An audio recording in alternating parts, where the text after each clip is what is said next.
Once upon a time, there were students who struggled to create a reputation for being friendly. Some students didn't notice when other people wanted or needed something, while other students always offered their help, even when it wasn't wanted or needed.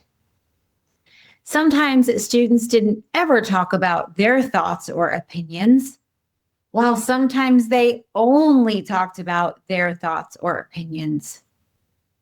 And some students didn't ever say friendly things to others, while other students said friendly things so often that they came across as fake. I created the lesson we're talking about on this episode for all of these students. In this lesson, students learn about the just right zone, which is actually quite large, and how they can increase their self-awareness to create a reputation for being friendly. A side note for the concept of being friendly, there is a difference between being friendly and being nice. And this has actually come up in some of my groups before. I focus on a reputation for being friendly, which basically means we can get along with other people, we can be considerate toward other people, we can be friendly. Nice has a connotation of someone who can be a pushover, someone who can be a doormat. We don't always have to be nice. And in reality, there are sometimes where we probably shouldn't be nice. So I do want to make that distinction. I don't want my students to always be nice. There are some times I don't want them to be nice in certain situations, but I think everybody can be friendly almost all the time. We can be friendly toward people we don't really get along with. We can be friendly toward people we don't know. We don't have to be nice toward people who aren't being kind to us, but we can be friendly because they're not the same thing. So I do want to add that disclaimer before we jump in here. Looking at our checklist, which is available on the website, this lesson covers a couple different things on the checklist. One is that the student has a reputation for being a teacher's pet. And another one is the student always wants to help, even if it isn't wanted or needed. This lesson is a bit tricky because most people don't think about the fact that you can overdo your attempts at being friendly. It's pretty common knowledge, pretty well known that you can underdo your attempts at being friendly to where people don't think you're a friendly person at all. But it's not always thought about that you can overdo your attempts at being friendly. Every time I teach this lesson, students are surprised. There are things that we talk about that they had never even thought about or considered. And that's why we're here. That's why we're here to talk about all these things that our students just don't always know or understand. That's exactly the point of all of the things that I teach, is they're not the obvious things that most other programs and curriculums and classes teach. They're the much more subtle, nuanced things, which is why I say I don't like saying I teach social skills, because I don't think these are social skills. I think these are just much more nuanced parts of the social world. Okay.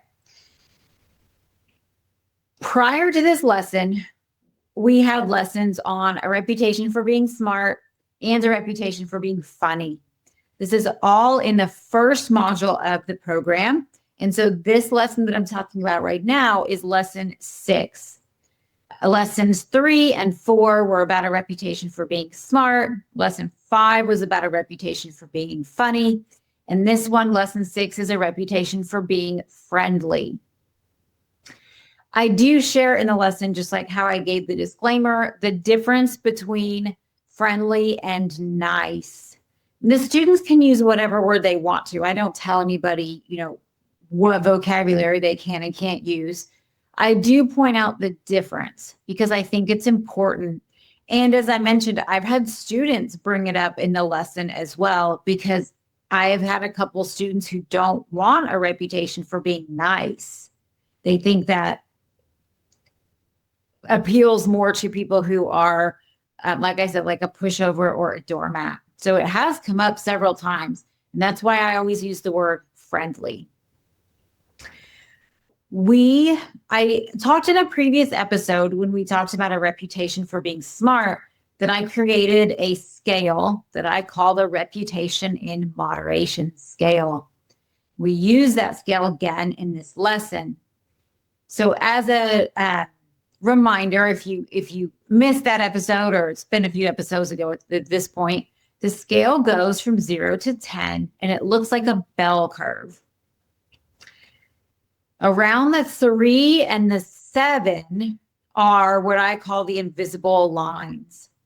And in order for us to have the reputation that we're trying to create, whatever it may be, we want to try to be between a 3 and a 7 in that area. Between 3 and 7 is a pretty wide range. It gives us all some room for individuality. We use that scale again for this lesson.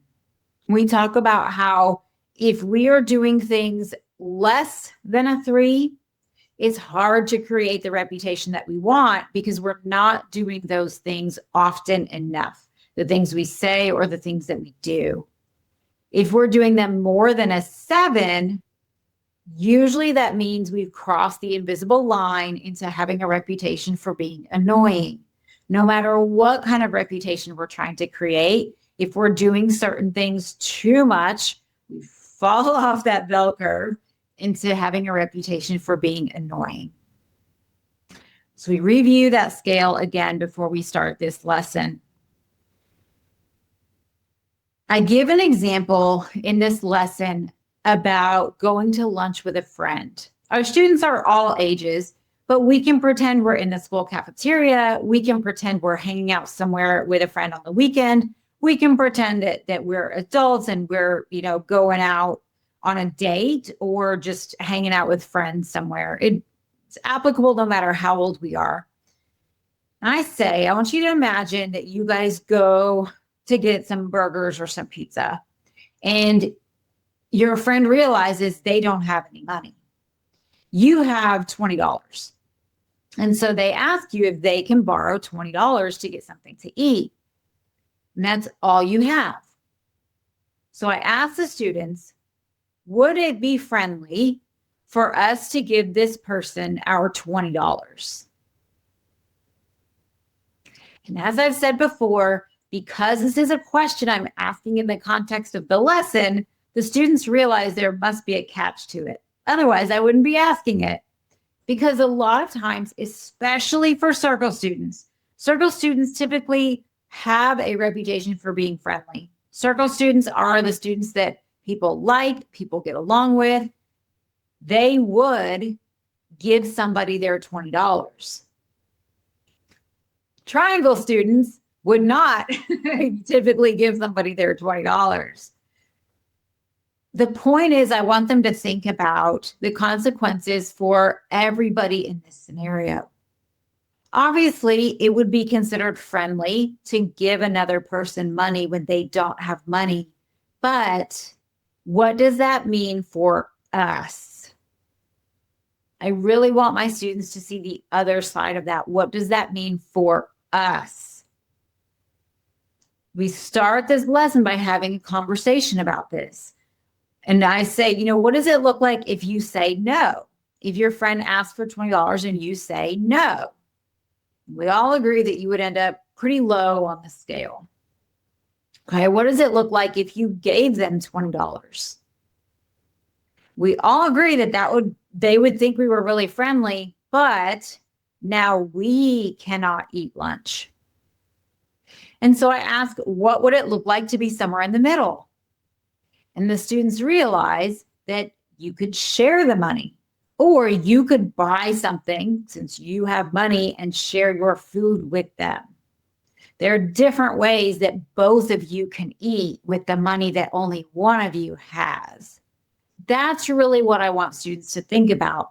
I want us to be able to think about other people enough so that we can create the reputation we're trying to create and we can build our social awareness, but not so much that we are sacrificing our own well-being.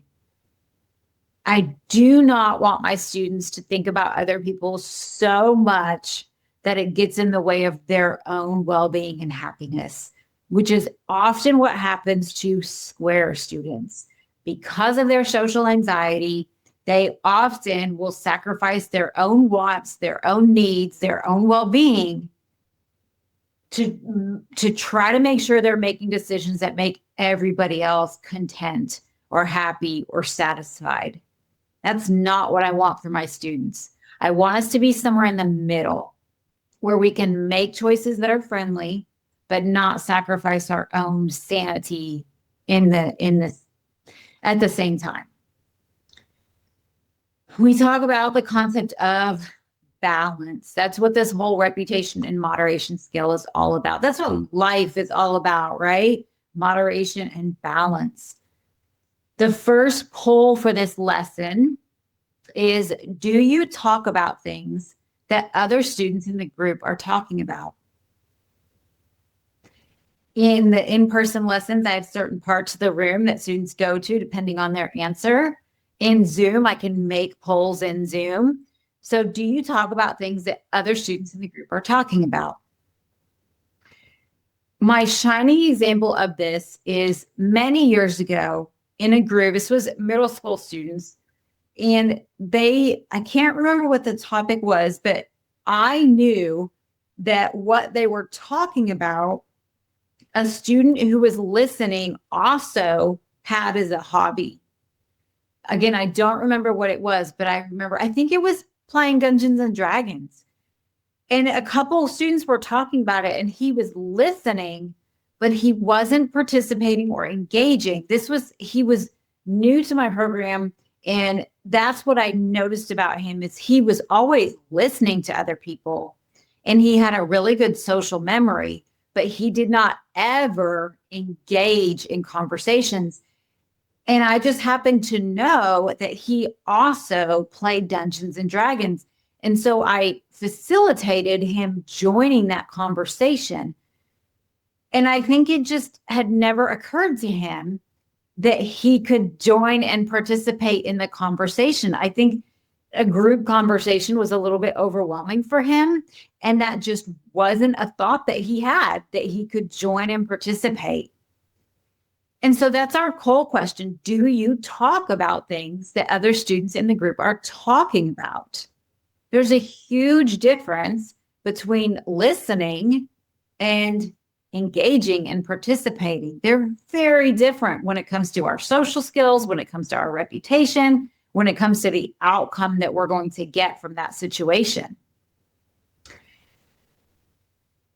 All the students place themselves on the scale. Where do you think you are when people in the group are talking about something? And we use Starfish Social Club as an example, obviously, because that's where we all are.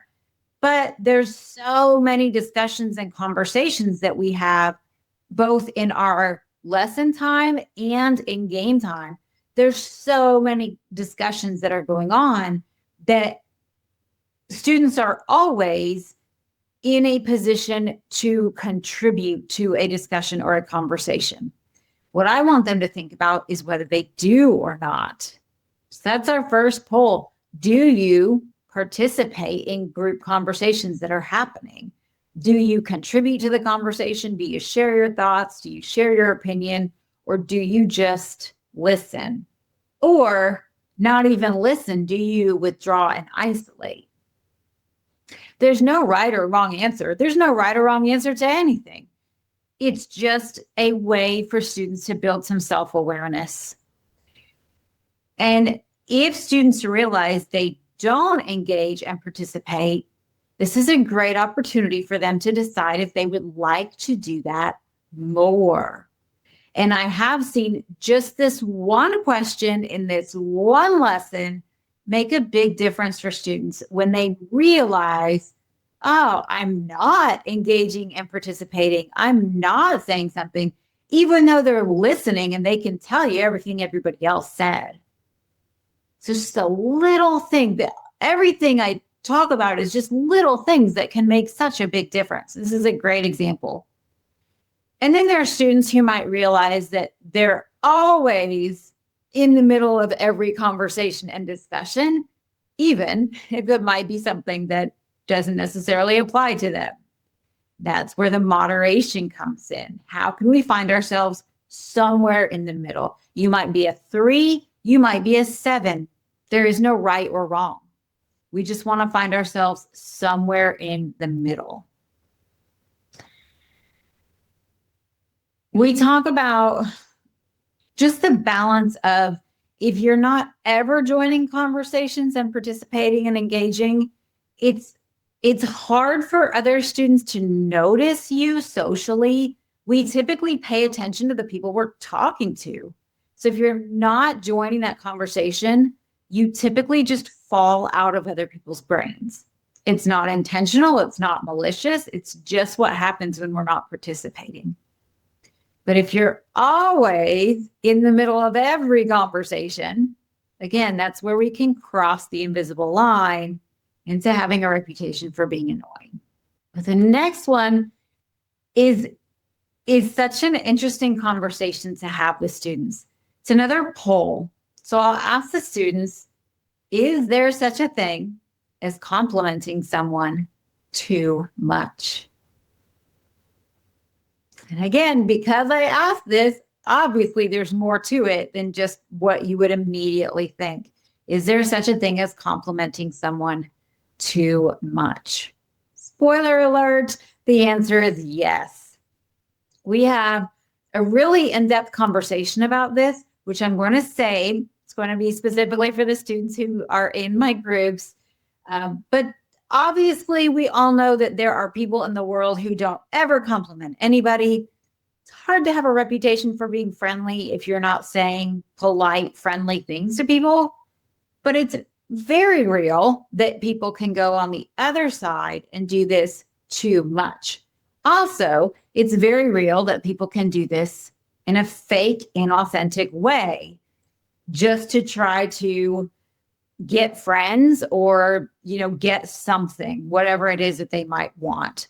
We have an adult term for that, 2 words. First word is kiss, right? We have an adult term for people who go to the other side of giving people compliments and saying kind things and polite things.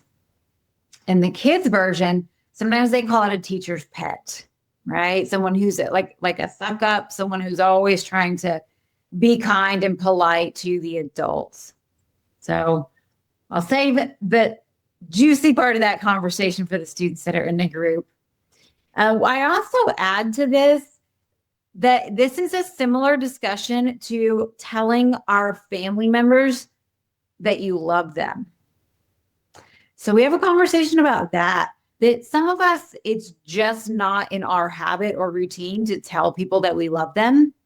And some of us do it to try to, get out of trouble.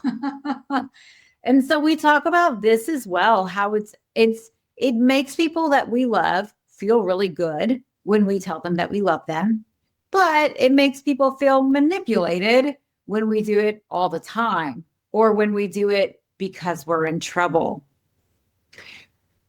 Just bringing some awareness to being able to tell people that you love them. It would be awesome if we could all be somewhere in the middle on that.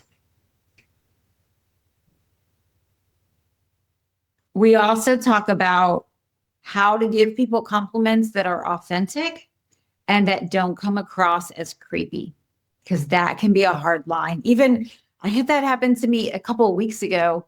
I was walking in that park and a guy came up to me and it was trying to compliment me, but it was awkward and uncomfortable and creepy. And so we talk about that in this lesson. Let's talk about, if you're going to give people compliments, let's talk about how to do it and not be awkward and creepy, because that's absolutely not what we want. We definitely don't want our kiddos trying to be friendly and instead being weird and creepy. So all the students get to decide where they feel like they are on the scale when it comes to giving people compliments, when it comes to saying, I love you. Where do you think you are on the scale? And if you are outside of a 3 or a 7, is that something that you would like to work on? The next poll question, is it possible for someone to be too helpful? Again, this must be a trick question because Steph is asking it in the group. Is it possible for someone to be too helpful? I share a couple real stories. I love sharing stories about actual Starfish students. They're always stories from the past because I don't want to call anybody out. But I love sharing stories about actual Starfish students because sharing a story takes it away from being personal. I'm not talking about you, I'm talking about other students. But stories also help us connect and relate to people. So sharing stories about other Starfish students helps the students I'm talking to build a connection and a sense of relatability. So I share a couple stories about real things that have happened at Starfish where students have done things that they thought would be helpful to me specifically and ended up being quite unhelpful. And the point of the story is just to show that I say helping isn't always helping.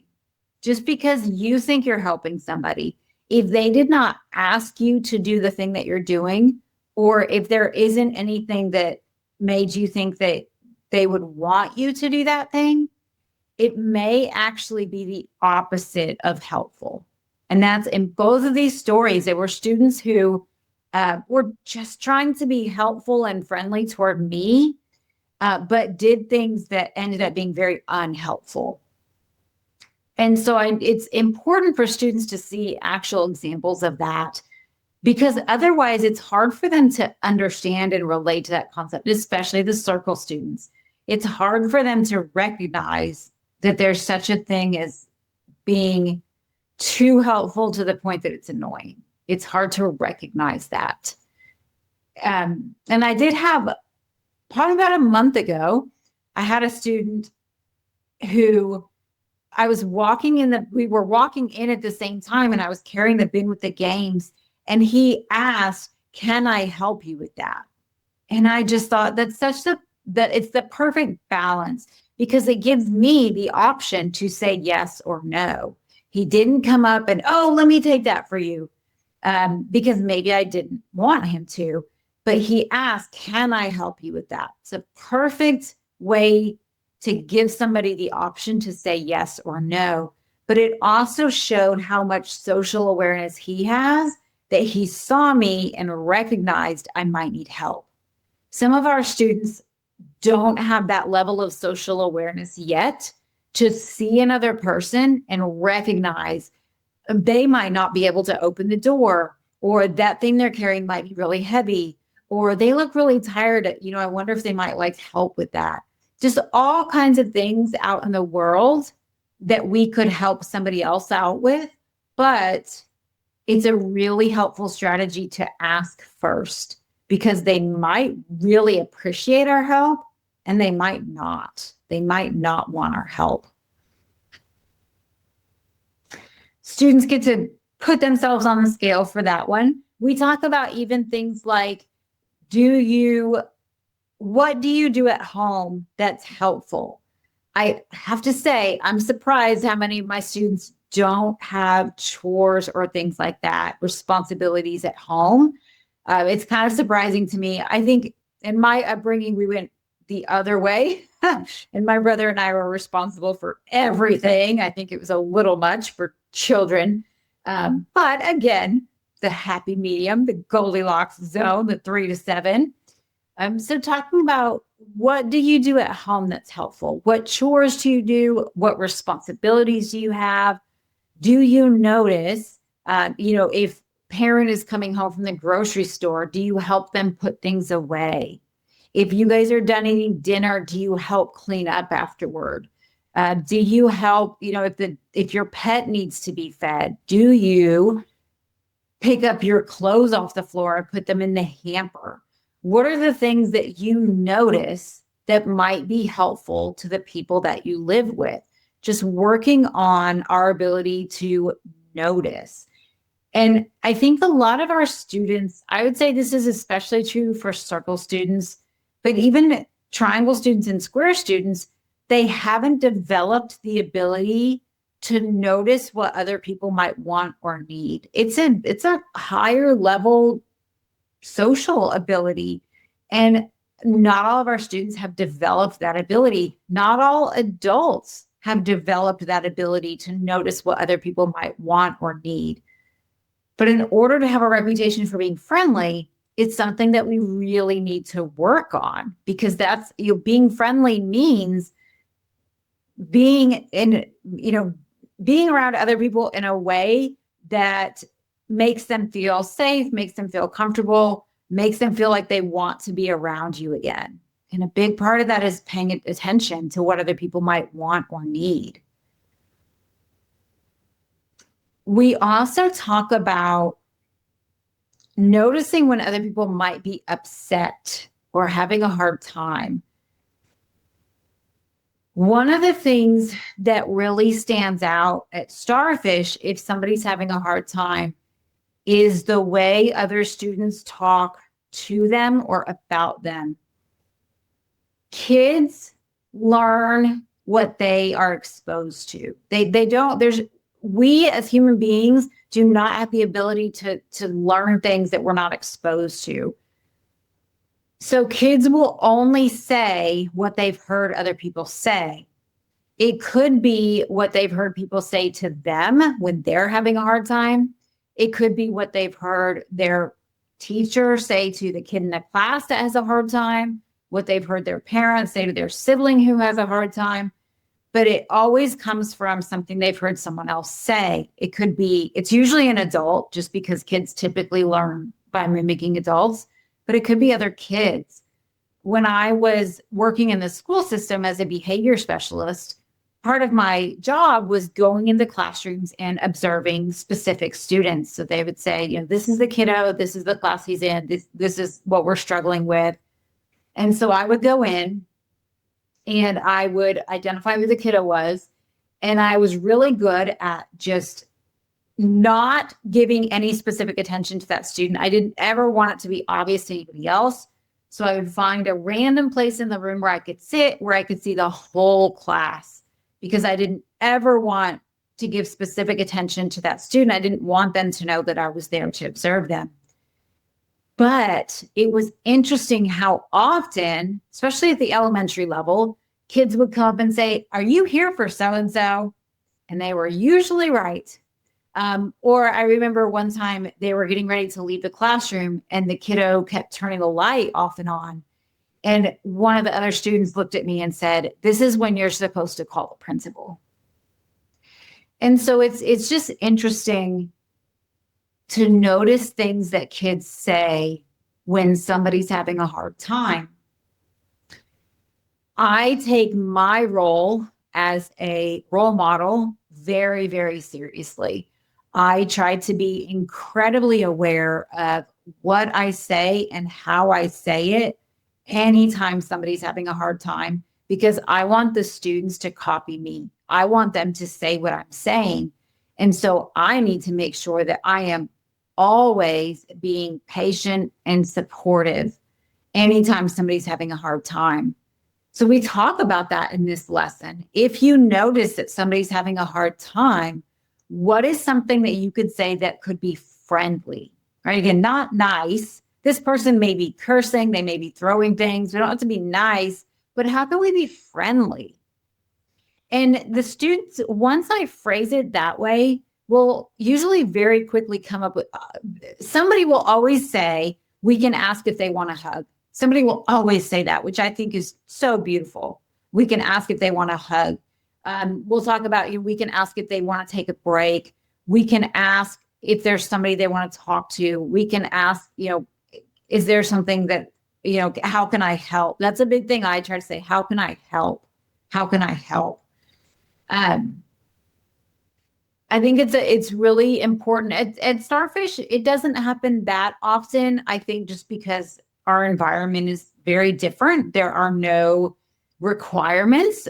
There's no academics. There's nothing anybody has to do. So the environment is definitely different. But there are times, social is hard. It is hard to work on social skills when it's something that you have a hard time with. So there definitely are times that kids cry or get upset or yell or throw the game up in the air, whatever. And so I really love the times that students see that and they either are able to move on and let that student have their space, or they make an effort to try to be friendly toward that student. All right, that was a side note, but I think a really important side note.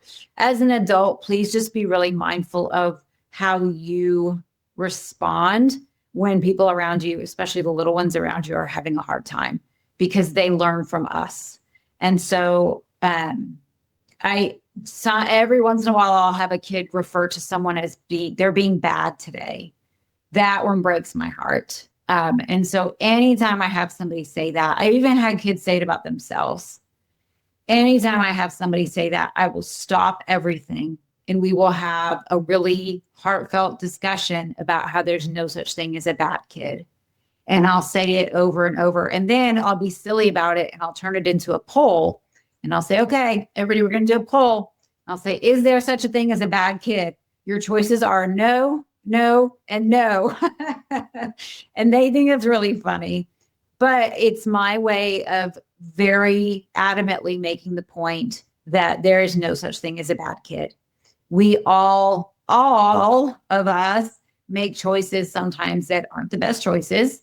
We all make choices that have some pretty difficult consequences sometimes, but there's no such thing as a bad kid. So I don't want kids to say that about each other, and I do not want them to say that about themselves. Another thing we talk about in this lesson is a concept called a social wondering question. This concept is woven throughout everything at Starfish because it is the difference between an informational conversation and a social conversation. An informational conversation is where we're just exchanging information. We might be asking someone a question. Somebody might be asking us a question. We're just exchanging information. A social conversation is where we're actually trying to engage with another person, with the ideal outcome being that we learn more about each other.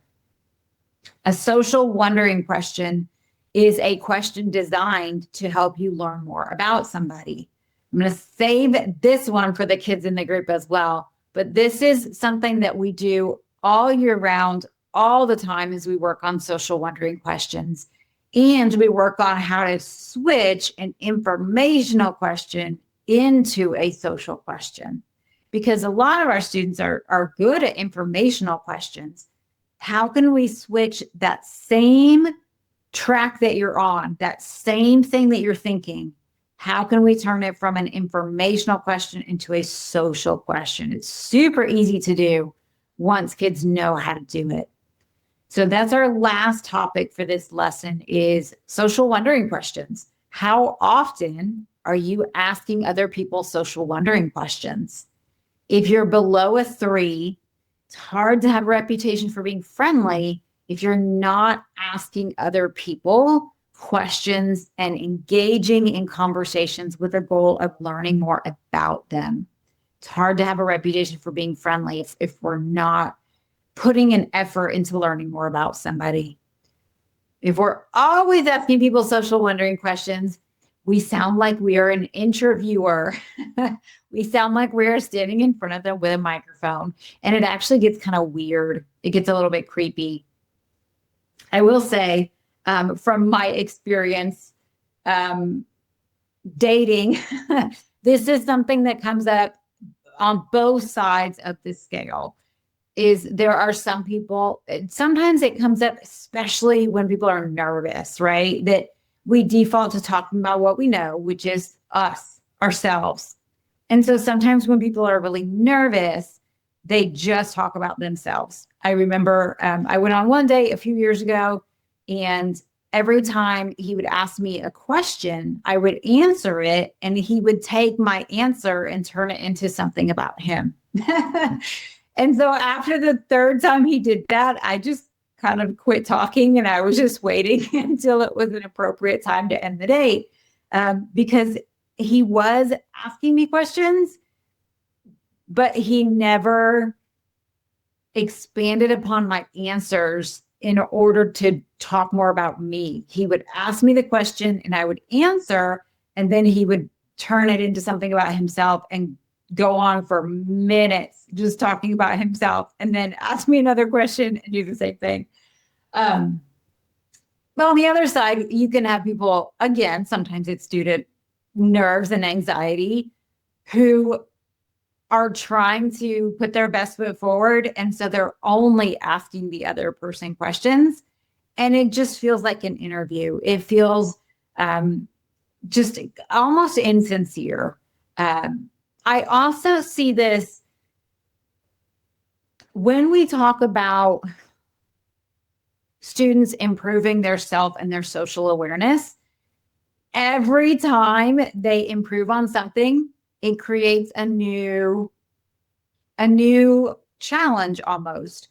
So one of the things that I see is once students graduate from not ever asking other people questions to learning how to ask other people questions about themselves, this is typically where they land next. They land at the interview stage, which is much preferable to me from them not ever asking other people questions.